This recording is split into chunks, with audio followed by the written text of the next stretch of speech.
Let's wrap up this content with a final movement, Neue Sachlichkeit, or new objectivity.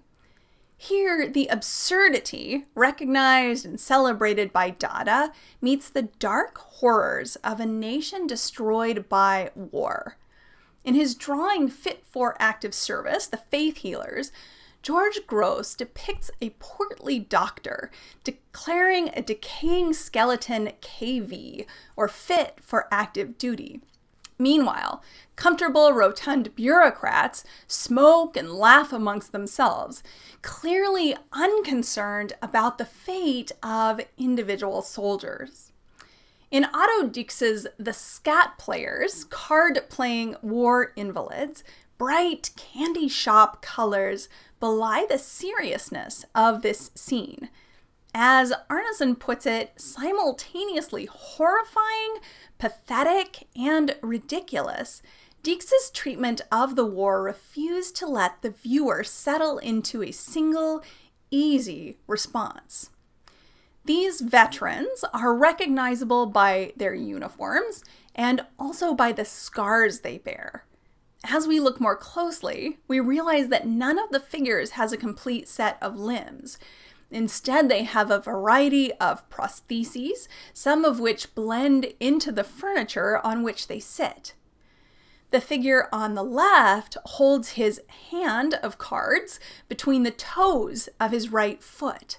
He's missing his right eye and ear. A tube connects what remains of his scarred ear canal to a hearing aid set on the table. His companions also wear facial prostheses, pieces of metal fabricated and painted to hide and protect the disfiguring wounds suffered on the battlefield. As weaponry became more deadly and dangerous, armor technology also improved, like metal helmets, although they didn't protect entirely against serious injury. In the face of this greater weaponry and destruction, medical procedures also improved, saving the lives of combatants who would have died of their wounds in earlier eras. Although Dix's depiction here is somewhat ridiculous and even darkly humorous, what it shows was very much a feature of daily life in Germany at the time, as an entire generation of men and boys, the ones who made it out of the war alive, bore the visible and invisible scars of the conflict. Dix himself was a veteran and deeply haunted by what he had seen on the battlefield. His corpse in barbed wire, Flanders, is a monochromatic print lacking the lurid colors of the Scat Players, but perhaps even more horrifying. When the Nazis came to power, they labeled Dix's art as degenerate. If you haven't already watched the Degenerate Art documentary and submitted the optional extra credit, it's not too late, and I definitely recommend it. Another artist who worked in a stark black and white and embraced printmaking, in this case the technique of woodcut, was Katja Kollwitz. Like Dix, she created a series called Der Krieg, or War. In this print, the volunteers, die Freiwilligen, young men, are swept up in the fervor of war, following a drum-pounding leader whose skull face identifies him as death. Kollwitz's own son, Peter, is shown right behind him and, tragically, was killed in action just months later.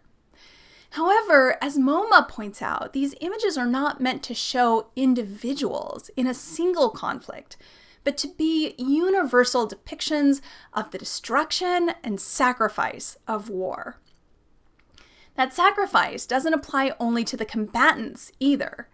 In fact, the Volunteers is the only print in the series that shows the fighters themselves. The rest focus on those left behind, especially mothers and children too young to be taken. In the mothers, Die Mutter, a group of women, their faces etched with fear and loss, huddle together, holding each other for strength and protection as a few small children peek out.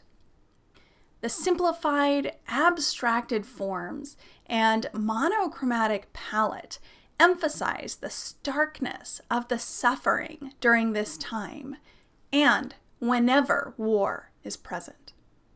The style of Neue Sachlichkeit is diverse, and I want to wrap up with a final journal entry that explores that. Select 2 new objectivity works by different artists, either from this video, the textbook, and or external research you conduct, and describe and compare them. How do the artists differ in their approach, and what is the effect?